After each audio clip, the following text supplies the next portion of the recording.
Meskipun semua orang mendapatkan malam Lailatul Qadar, tapi tidak semua orang bisa mengikat keutamaannya.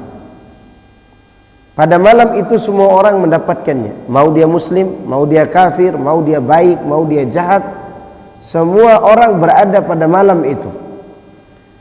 Tetapi tidak semua orang bisa mengikat khairum min alfi syahr, keutamaan yang lebih baik daripada 1000 bulan. Dalam agama kita ada satu amal yang bila kita lakukan di malam Lailatul Qadar, maka kebaikan-kebaikan yang lainnya lebih baik daripada 1000 bulan apabila dilakukan di hari-hari lain. Apa amal pengikat itu? Yaitu sholatu tarawih. Maka jangan sampai di akhir Ramadan kita tinggalkan tarawih. Saya yakin di awal Ramadan penuh di masjid, mungkin membludak sampai keluar-keluar. Ya. Sekarang tinggal berapa shaf di masjid? Banyak kemajuan, tinggal 4 shaf. Ini kemajuan ke depan, kemunduran rakyat ini. Ya. Ujian ini terutama buat ibu-ibu yang suka ajak suaminya ke mall di hari-hari terakhir. Kenapa tidak di hari-hari awal aja diajak suaminya beli baju baru? Kata mereka belum keluar THR Pak Ustadz, kata dia begitu. Hutang dulu uang bosnya. Ya. Sudahlah, ambillah kesempatan ini. Umur kita pendek di dunia ini. Kita bisa memperpanjangnya di Lailatul Qadar.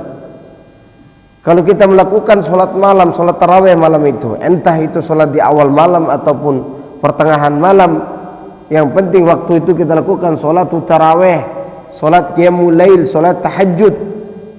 Di saat itulah kita berusaha mengikat keutamaan beramal yang lebih baik daripada 1000 bulan tadi. Kalau malam itu ada orang baca Quran, dia zikir, dia berinfak, dia berbuat baik kepada sama malam itu, tapi dia tidak sholat malam, tidak sholat tarawih atau qiyamul lail, maka semua amal ini diberikan pahala biasa saja. Diberikan pahala seperti hari-hari lain. Tapi bila malam itu dia baca Quran, dia berzikir, dia berdoa, dia berinfak, dia sholat malam juga, maka amal-amal ini diberikan pahala lebih baik daripada 1000 bulan. Jika dia berzikir barengan dengan sholat malam, maka zikirnya malam itu lebih baik daripada zikir dia 1000 bulan. Bayangkan, kalau kita dapat 10 kali Lailatul Qadar, umur amal ketaatan kita sama dengan 834 tahun lebih. Ya. Khairun, itu lebih baik. Ya, oleh karena itu kita harus lebih semangat beramal, baca Quran, berzikir, berdoa, beristighfar, terutama di waktu sahur. Ya, di antara ciri penduduk surga kata Allah Subhanahu wa taala, "Wa bil ashari hum yastaghfirun." Mereka suka beristighfar di waktu sahur.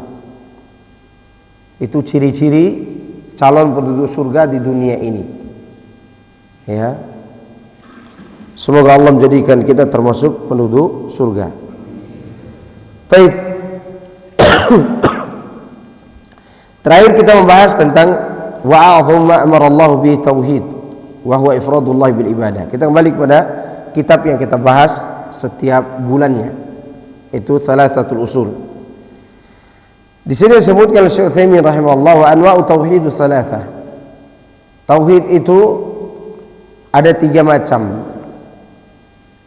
Penyebutan 3 macam ini hanya untuk mendekatkan pemahaman dan memudahkan menghafal. Kalau tidak disebutkan nomornya pun tidak masalah. Yang pertama tauhidur rububiyah. Apa itu rububiyah? Yaitu mengesahkan Allah dalam perbuatannya. Di antara perbuatan Allah menciptakan, menguasai, mengatur alam semesta, itu perbuatan Allah. Maka kita semua pasti yakin nggak ada seorang pun yang campur tangan dalam penciptaan ini kecuali Allah saja. Semua orang yakin.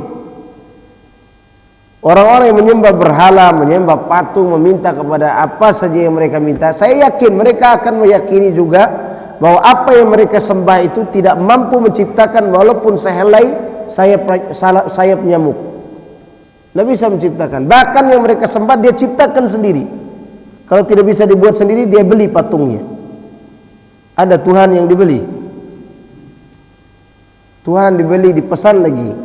Di tempat Madura mungkin pesannya. Ya. Dan semua tidak bisa menciptakan. Walaupun sehelai sayap nyamuk. Sehelai sayap nyamuk itu tidak gampang untuk diciptakan. Atau sehelai sayap lalat yang di dalamnya ada formula.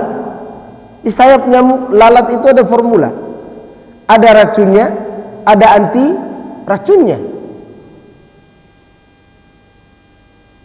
Ya, ada penyakitnya, ada obatnya di sayap lalat itu. Bahkan sudah diadakan penelitian oleh para siswa-siswa di Jogja. Sayap lalat itu bisa dijadikan sebagai obat diare. Siapa yang bisa ciptakan itu? Nggak ada yang mampu menciptakannya. Maka di Indonesia ini sila pertama tidak ada yang berani hapus ketuhanan yang Maha Esa. Karena semua meyakini tidak ada yang sanggup melakukan semua ini kecuali Allah. Tetapi sayang seribu sayang, mereka tidak mentauhidkan Allah pada jenis yang kedua, yaitu mengesakan Allah dalam beribadah, dalam berdoa, dalam meminta dan bermunajat. Ini namanya tauhidul uluhiyah. Tauhid apa? Uluhiyah. Ya. Instannya tauhid uluhiyah itu pemahamannya mengesahkan Allah dalam perbuatan ibadah kita. Kalau yang pertama mengesahkan Allah dalam perbuatan Allah, yang ini mengesahkan Allah dalam perbuatan ibadah kita. Salat kita, puasa kita, haji kita, doa kita, umroh kita, apa saja yang berkaitan dengan ibadah itu kita persembahkan semuanya kepada Allah. Ya. Yang ketiga, mengesahkan Allah pada hakikat nama dan sifatnya, bukan persamaan nama. Kalau nama boleh sama dengan manusia. Misal nama sifat Allah tangan. Kita juga punya tangan. Tapi hakikatnya tidak sama. Walam yakul lahu kufuwan ahad. Allah katakan dia punya wajah, kita juga punya wajah. Nama wajah boleh sama, tapi hakikat tidak sama. Ada sebagian orang mengatakan jangan katakan Allah punya tangan, kata mereka. Saya tanya kenapa? Allah sendiri mengaku dalam Al-Quran dia punya tangan. Di surat Shad ayat 75, ya iblis, ma mana'aka an tasjuda lima khalaqtu biyadayya. Hai iblis, apa yang menghalangi engkau untuk sujud kepada Adam yang kuciptakan dengan kedua tanganku? Allah katakan punya tangan enggak? Punya. Ada sebagian orang mengatakan, Ustaz, tidak boleh katakan Allah punya tangan. Kenapa? Karena nanti Ustaz samakan Allah dengan kita. Siapa yang mengatakan begitu? Saya tidak katakan Allah sama dengan kita. Saya hanya menyampaikan Allah punya tangan yang tidak sama dengan tangan kita. Iya enggak? Lalu dia katakan, kalau ditanya balik, kenapa kita katakan apa Allah itu? Ada tangan atau tidak ada tangan? Kata dia, tidak ada tangan Pak Ustaz, kata dia begitu. Seperti yang dikatakan oleh sebagian ustadz yang lagi viral, lagi terkenal. Ya. Tidak boleh, karena kalau katakan Allah punya tangan sama dengan kita, maka dia hilangkan tangan Allah. Saya katakan lagi, ada nggak makhluk yang tidak punya tangan? Ada atau tidak? Ada. Ular, cacing, ada tangannya. Ada tangan cacing? Nggak ada. Berarti ketika dia menghilangkan tangan Allah, secara otomatis dia samakan juga Allah dengan ular. Maka jangan main-main dengan masalah sifat Allah ini. Apa yang Allah kabarkan terima saja, imani, tapi jangan dikhayalkan bagaimana bentuknya. Kalau Anda kepengen melihat Allah dengan bentuk yang sebenarnya, kuatkan ketakwaan, kuatkan keimanan, berjumpa di hari kiamat nanti di surganya insyaallah. Itu caranya. Jangan berkhayal di dunia ini. Di dunia ini kita tidak dituntut untuk mengkhayalkannya, tapi kita dituntut untuk mengimaninya. Itu hakikat daripada nama dan sifat. Ada juga yang mengatakan tidak boleh katakan Allah punya wajah. Kenapa? Karena menyamakan Allah dengan kita. Saya mau tanya, ada nggak makhluk yang tidak punya wajah? Ada atau tidak? Ada.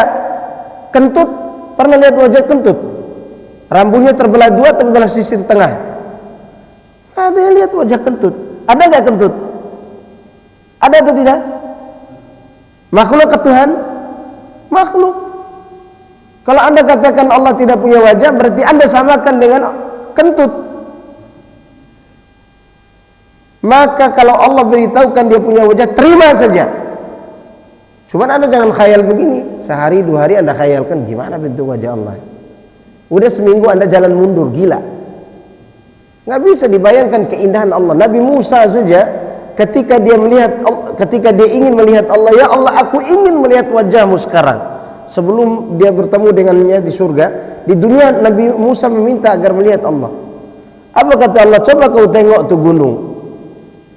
Ya. Coba lihat gunung itu. Ketika gunung itu melihat percikan cahaya Allah Azza wa Jalla, hancur tuh gunung. Nabi Musa pingsan. Bangun dari pingsannya itu, Nabi Musa bertaubat kepada Allah, tidak mau lagi mengucapkan kalimat itu. Di dunia ini kita tidak sanggup melihat Allah karena dunianya fana.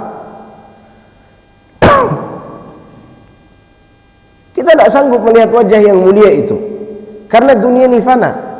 Ya, jangankan kita lihat Allah yang maha indah, kita lihat bidadarinya saja di dunia ini mati kita. Terlalu cantik itu bidadari. Ya. Sampai ada orang, ini bukan bidadari yang dia lihat istrinya karena baru nikah. Saya cerita sedikit bagaimana orang itu terkesima dengan keindahan bisa mati dan bisa pingsan. Apalagi lihat Allah.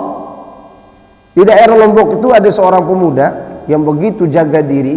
Waktu saya nyantri di tahun 2005 di Lombok, dia dinikahkan oleh ustadznya dengan santriwati yang cantik dan paham tentang urusan fikih berhubungan suami istri. Istrinya cantik, dianya juga ganteng, orangnya ganteng, tapi dia tidak suka pacaran, tidak suka dekat dengan wanita, tidak pernah juga lihat aurat wanita gitu. Ganteng, bisa jaga diri, dinikahkanlah dengan wanita cantik di santriwati. Malam hari istrinya kepengen buat surprise gitu. Tahu surprise? Iya. Apa namanya? Kejutan gitu. Dan begitu malam pertama udah doa, udah sholat semuanya, istri matiin lampu, tek gitu. Ini cerita istrinya kepada istri ustadz kami. Banyak maaf karena bulan puasa, jangan berkhayal juga anda ya. Ya, dia buka semua pakaiannya tuh istrinya tuh. Setelah dia buka semuanya, dia nyalakan lampu karena suami tidak pernah lihat aurat orang gitu. Begitu lihat aurat istrinya, pingsan suaminya, bingung juga istrinya. Ya. Itu aja membuat orang pingsan. Bagaimana kalau dia melihat bidadari yang begitu cantik?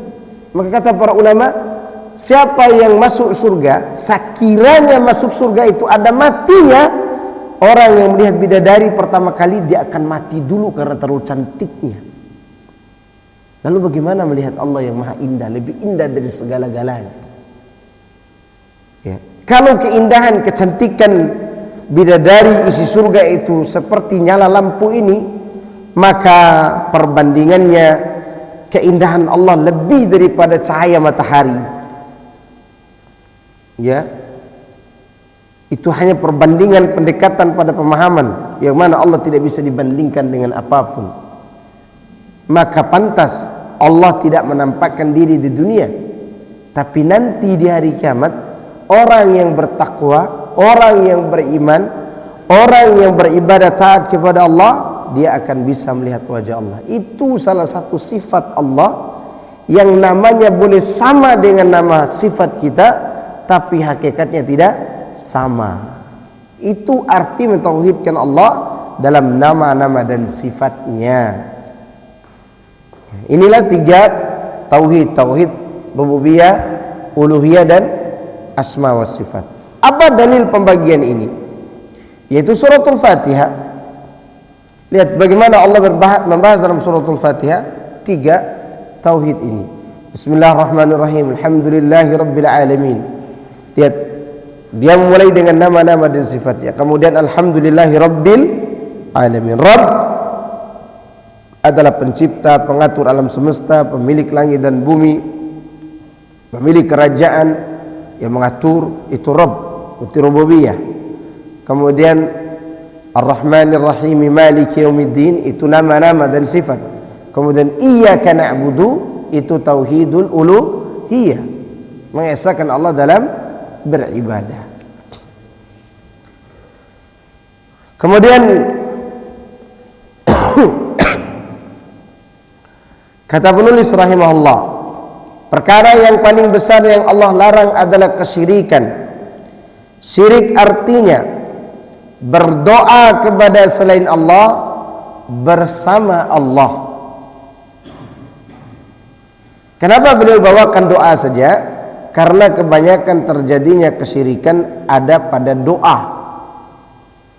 Coba lihat sebagaimana sebagian kaum muslimin terutama di bulan Ramadan ini ziarah kubur bukan untuk mengingat mati atau membawa salam kepada orang mati, tapi justru mereka meminta kepada orang mati.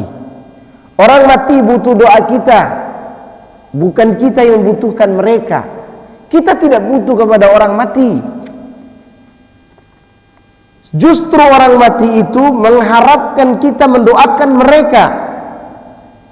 Jangan dibalik. Ziarah kubur yang benar adalah kita ke kuburan pertama untuk mengingat mati, ke kuburan untuk mendoakan orang yang mati, membawa salam kepadanya, assalamualaikum ya ahlad diyar minal muslimina wal mu'minin. Coba lihat kaum muslimin hari ini menghabiskan uang, berkumpul di tempat-tempat yang dianggap keramat, minta ke kuburan-kuburan itu. Nah, apa bedanya kalau begitu kita dengan orang-orangnya Abu Jahal? Dari segi muamalah, bukan dari segi ideologi. Segi muamalah, bukan masalah agama yang dia keluar dari Islam, bukan. Tapi segi amalan. Apa bedanya? Mereka juga meminta kepada orang soleh. Lata, siapa Lata itu? Orang soleh yang dermawan, yang suka mengadakan makanan dan minuman untuk jemaah haji. Ketika dia mati, kuburnya dikultuskan dan patungnya dibuatkan. Jadilah dia sebagai tempat untuk bertawassul waktu itu. Ini kesyirikan yang terjadi sampai hari ini pun terjadi di kalangan kaum muslimin. Dan itu ulah para tokoh agama. Ulah mereka yang mengajak umat ini, mendoktrin umat ini dengan mengkultuskan kuburan-kuburan yang dianggap soleh. Sehingga sekarang lebih banyak lagi orang-orang bikin wisata religi dengan kuburan-kuburan palsu. Kenapa? Karena yang buat kubur ini sudah tahu banyak fulus yang akan terlempar ke dalam kubur itu. Bagi para jemaah yang pernah pergi ziarah kubur, saya yakin pernah lempar uang di dalamnya, atau minimal lempar surat lah, surat cinta kepada Julaiha, ya kan? Tulis, tolong sampaikan cinta saya kepada Julaiha, Pak Wali gitu. Ini orang mati, ya. Jadi ini tidak boleh. Ini termasuk perbuatan syirik yang terlarang. Yang Allah katakan, innallaha la yaghfiru an yushraka bih wa yaghfiru ma duna dzalika liman yasha. Sungguhnya Allah tidak mengampuni dosa syirik dan mengampuni selain itu bagi siapa yang dikehendakinya. Ya. Mana adab kita kepada seorang yang baik kepada kita, lalu kita bekerja tidak sesuai dengan yang diinginkan orang baik itu? Ada adab enggak itu? Bapak punya bos nih, bos baik banget di kantor. Dia setiap bulan Ramadan atau Idul Fitri dan Idul Adha, dia kasih THR 3 kali lipat daripada orang lain. Kalau kantor sebelah dikasihnya 3 juta THR-nya, dia 9 juta. Saking baiknya. Anda belum sampai di kantor sudah ditelepon sama dia, tadi sudah saya kirim paket ke keluarganya, ada paket makanan menarik. Lalu dia perintahkan Anda, nanti kalau mau apa-apa lapor dulu kepada saya, kata bosnya. Ternyata ada orang tidak lapor kepada bosnya. Beradab enggak itu? Tidak. Lalu kenapa itu kita lakukan kepada Allah? yang Allah Subhanahu wa taala dia memberikan segalanya kepada kita, mata, telinga, oksigen yang tak pernah kita minta pun dikasih oleh Allah. Ada yang pernah doa minta, ya Allah berikan aku oksigen hari ini? Enggak ada, dikasih sama Allah. Allah menginginkan dari kita jangan mempersekutukan aku dalam doa. Itu yang diinginkan oleh Allah. Tapi kita lakukan juga itu perbuatan yang dilarangnya. Maka oleh karenanya nanti di hari kiamat ada seorang yang paling ringan azabnya, ditaruh api di telapak kakinya, mendidih otaknya. Allah tanya nanti di hari kiamat, sekiranya kau lau kanat laka dunya wa misluha,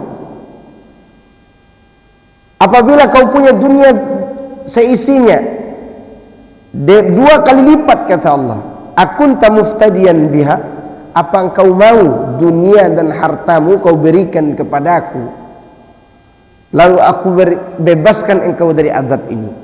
Kata Allah kepada orang tersebut. Apa kata orang itu? Iya wahai Rabbku, sekiranya aku memiliki segalanya itu, aku akan jadikan itu sebagai tebusan. Apa kata Allah setelah itu? Dulu inna ma aradtu minka ahwana min hadha. Dulu waktu di dunia yang aku inginkan darimu sesuatu yang ringan. Tidak perlu kau kumpulkan dunia seisinya untuk bebas dari adab ini.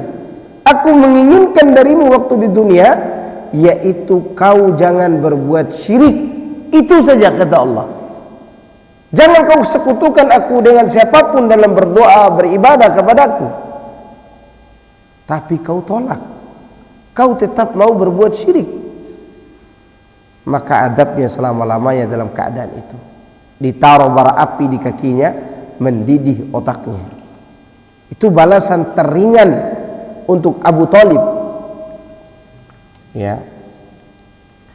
Maka perkara ini bukan perkara sepele.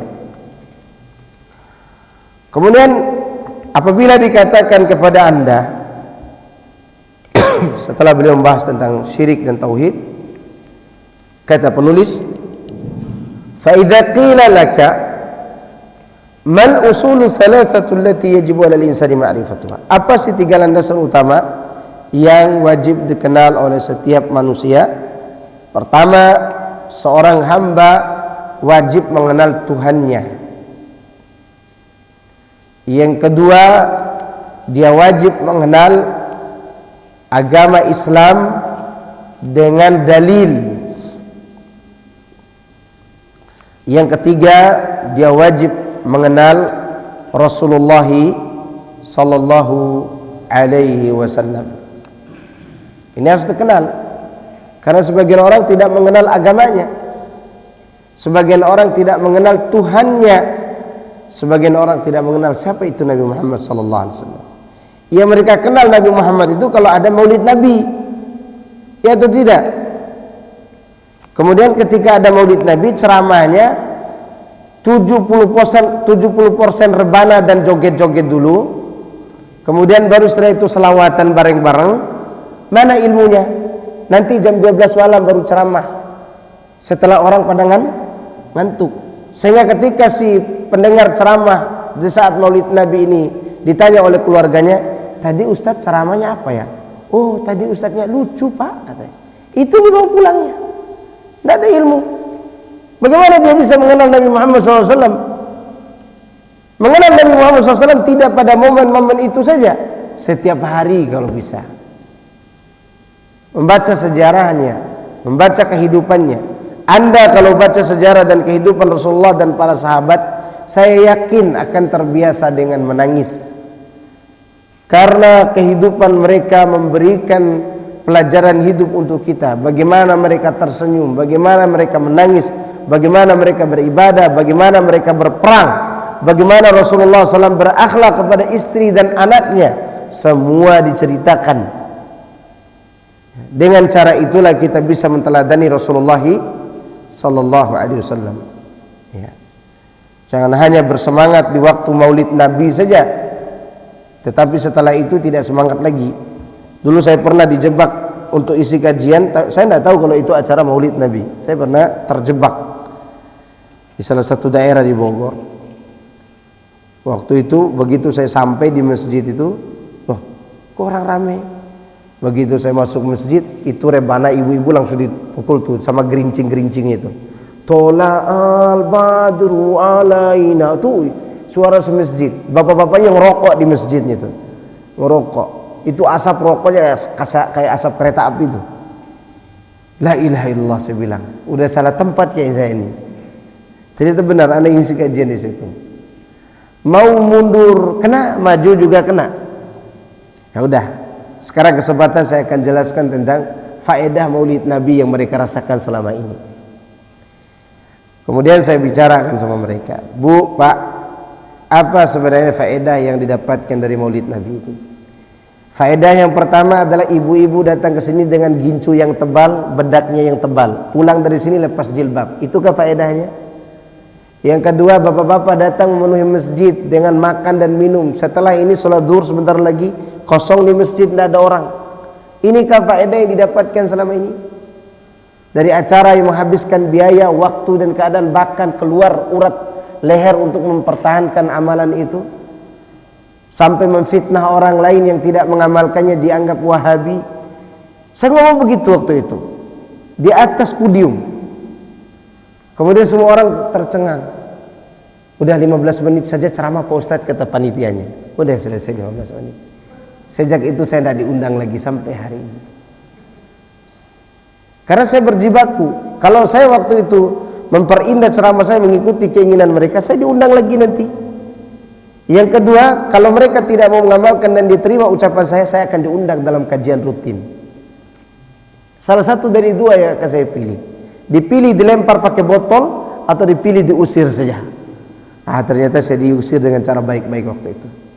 Diselesaikan kajian. Kenapa? Karena ada faedahnya. Apa faedahnya? Habis biaya. Ibu-ibu datang ke sini menukan masjid dengan gincunya yang tebal, bedaknya yang tebal. Inikah mengenal Nabi? Mana pengamalan daripada ucapan Nabi kalian harus berjilbab wahai wanita?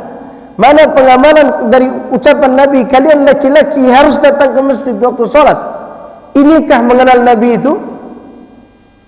Mengenal Nabi tidak seperti itu. Mengenal Nabi meliputi nasabnya, meliputi perbuatannya, meliputi di mana tempat dia tinggal, di mana dia lahir, di mana dia hijrah. Itu yang akan kita bahas pada ma'rifatun Nabi sallallahu alaihi wasallam. Tidak sekadar tola al-badru alaina. Itu pun riwayat siapa tuh tola al-badru alaina? Min saniyatul wada' lagi. Padahal saniyatul wada' itu arahnya ke Syam, bukan arahnya ke Mekah. Dari segi lafaz saja sudah banyak terjadi penyimpangan dan ketumpang tindihan dalam segi lafaz. Karena saniyatul wada' berada dari arah Syam, bukan dari arah Mekah. Sedangkan arah Syam itu bertolak belakang dengan arah Mekah. Dan Nabi datang dari mana waktu itu? Dari arah Mekah, bukan dari arah Syam. Ya. Maka sekali lagi, yang wajib kita kenal dengan baik harus dengan riwayat yang otentik, harus dari Al-Quran dan Sunnah Nabi SAW. 3: mengenal Allah, mengenal Nabi, mengenal Islam, dan mengenal Nabi Muhammad SAW. Kalau ada yang bertanya, kalau begitu siapa Rabb kamu? Fa idza qila laka man rabbuka, siapa Rabbmu? Jawab saja dengan menerangkan, Rabbku adalah Allah yang senantiasa mendidik aku dan mendidik seluruh alam semesta melalui nikmat-nikmatnya, yang mentarbiah aku, yang mengurus aku dan juga alam semesta ini. Dengan apa? Dengan nikmatnya. Ya. Kalau bukan karena nikmat Allah, kita tidak bisa menarik nafas sekarang. Ya. Allah uji saja dengan corona 2 tahun kita sudah begitu ya enggak? Sudah pada sesak napas. Bagaimana kalau Allah tarik semua oksigen ini? Waliyadzubillah. Allah Subhanahu wa taala kalau dia mau menelantarkan kita karena dosa kita ini, maka dia tinggal tarik aja satu nikmat ini, maka habislah manusia. Ya. Karena oksigen sangat dibutuhkan oleh tubuh kita. Maka oleh karena itu kita katakan Rabb aku, Tuhan aku adalah yang telah mendidik aku, mentarbiyah aku, mengurus aku dan seluruh alam semesta melalui nikmat-nikmatnya.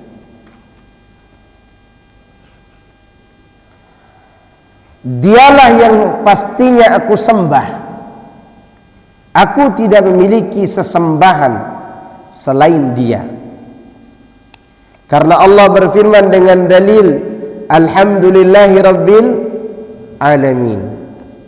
Segala puji hanya untuk Allah Rabb semesta alam.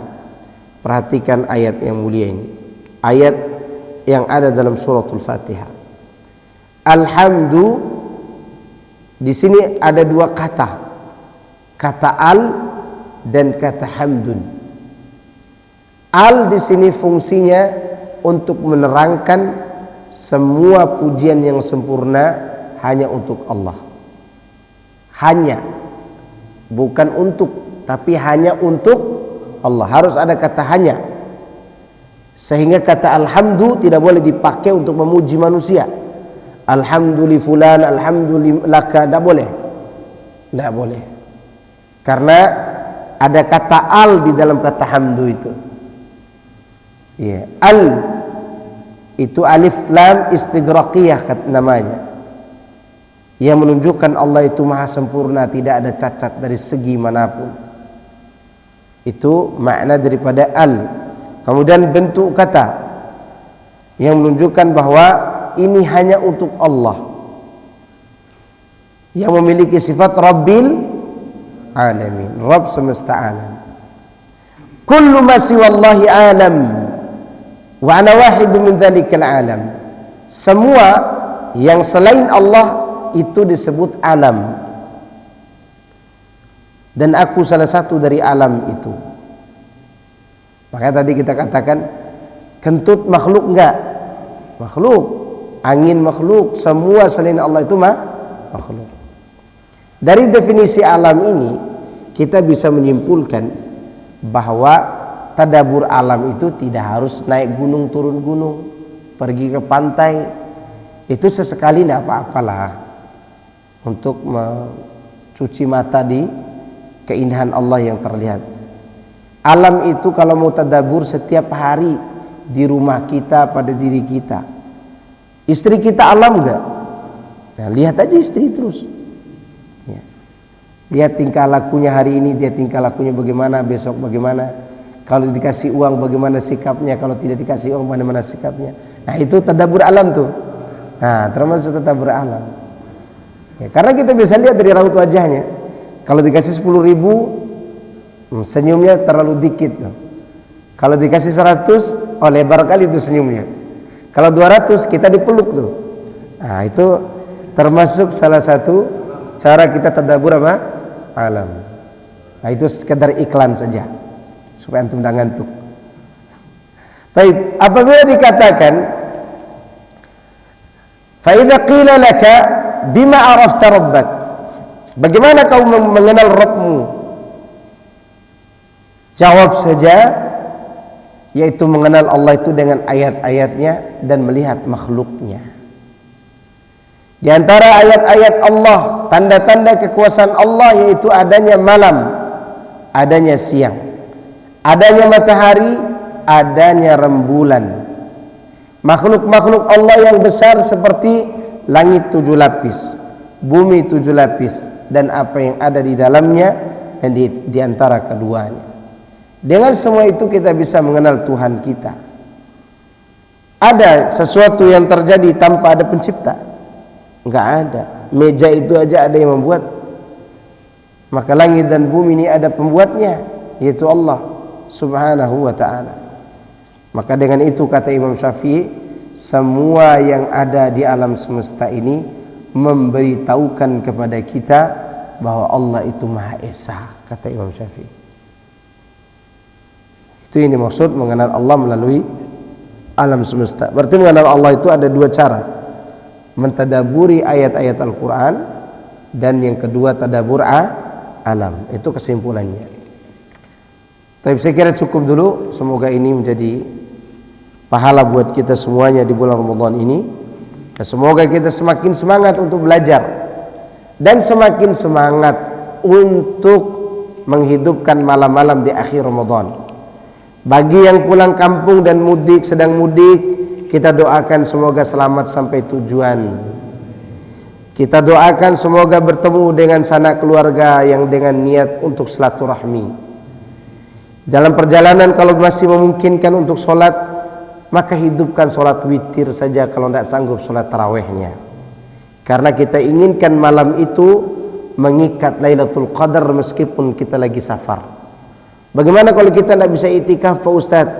Itikaf itu adalah sarana untuk mencari Lailatul Qadar. Bukan berarti orang yang tidak itikaf tidak bisa mengikat keutamaan itu. Ya, harus kita bersemangat juga untuk mengikatnya walaupun lagi mudik atau lagi safar.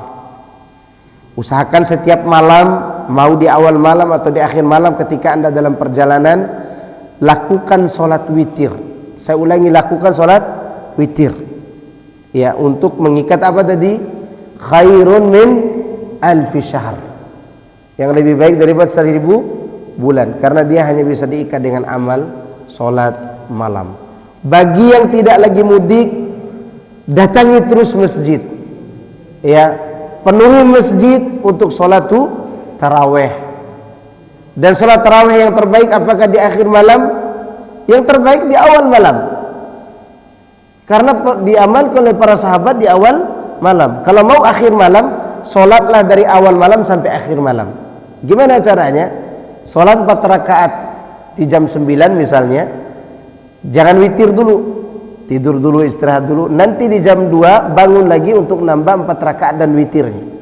Kalau mau hidupkan dengan sholat sampai pertengahan malam atau akhir malam, itu yang terbaik. Tapi melakukan 2 kali sholat tarawih di dalam satu masjid tidak ada contohnya dari para sahabat radhiyallahu taala anhu. Cukup sampai di sini. Ada pertanyaan silakan. Ada mau nanya? Silakan.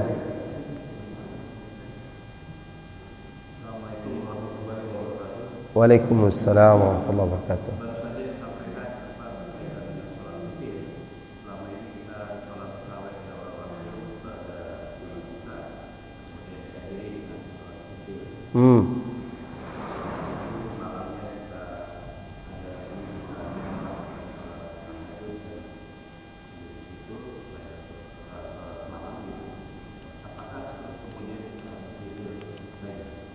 Tidak.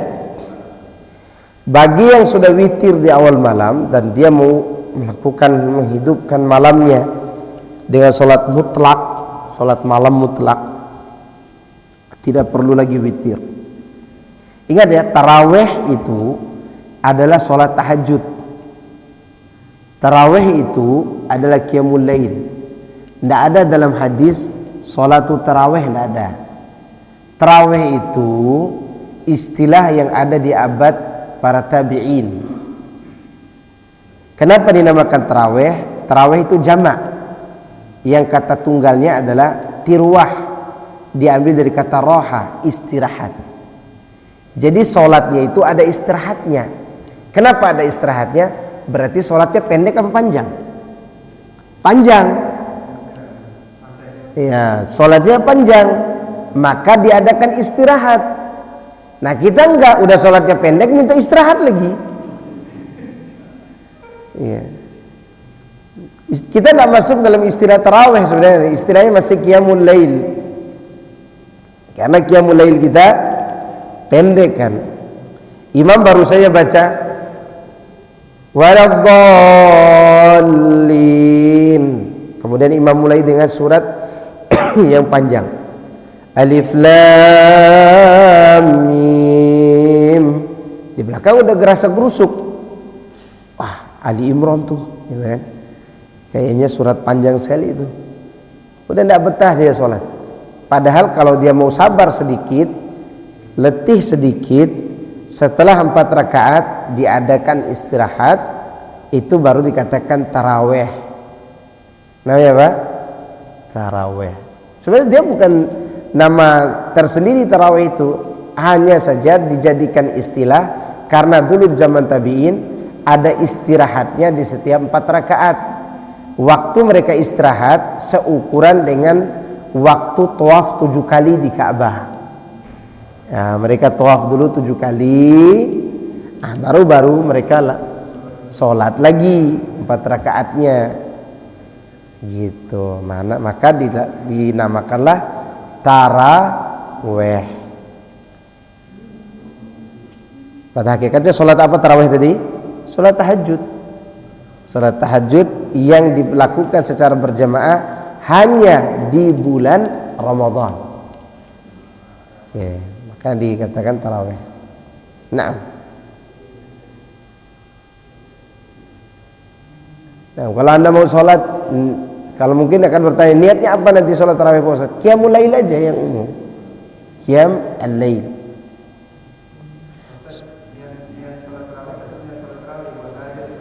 Sama-sama aja, qiyamul lail mau tarawih sama aja. Iya. Sama aja. Saya sih niatnya tetap niat tahajud atau qiyamul lail. Naam. Ada lagi ibu-ibu, bapak-bapak?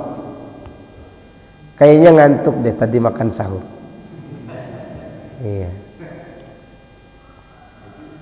Saya kira cukup ya. Subhanakallahumma wa bihamdika asyhadu an la ilaha illa anta astaghfiruka wa atubu ilaik. Wassalamualaikum warahmatullahi wabarakatuh.